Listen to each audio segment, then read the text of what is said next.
যিশুর ধন্যবাদ। সকলকে জয় যিশু, হালেলুয়া।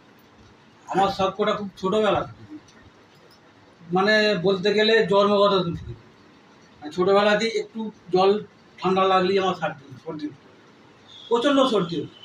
মা বলতেন, তো আমার জ্ঞান হওয়ার পর থেকে আমি জানতাম যে আমাকে একটু ঠান্ডা গরম লাগলেই, শীতকাল তো মানে গোটা শীতকালটাই আমার সর্দি আর কাশি লেগে থাকতো, অসম্ভব মানে কাশি, যে কাশি মানে মানে মৃত্যু পর্যন্ত নিয়ে যেত, মানে দম আটকে যাওয়ার মতন কাশি।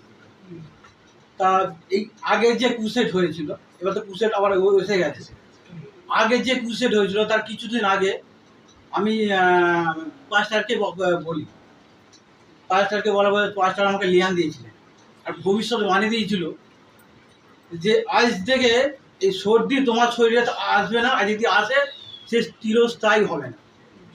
সেই থেকে আজ পর্যন্ত প্রায় 2 বছর হয়ে গেল, 1 বছর হয়ে গেল, আমার এখন পর্যন্ত কোনো সর্দি নেই আর কাশিও আসে। এতটা মহান ঈশ্বর কাজ করেছেন আমার শরীরে পাঁচটার দ্বারা। সকলকে জয় যিশু।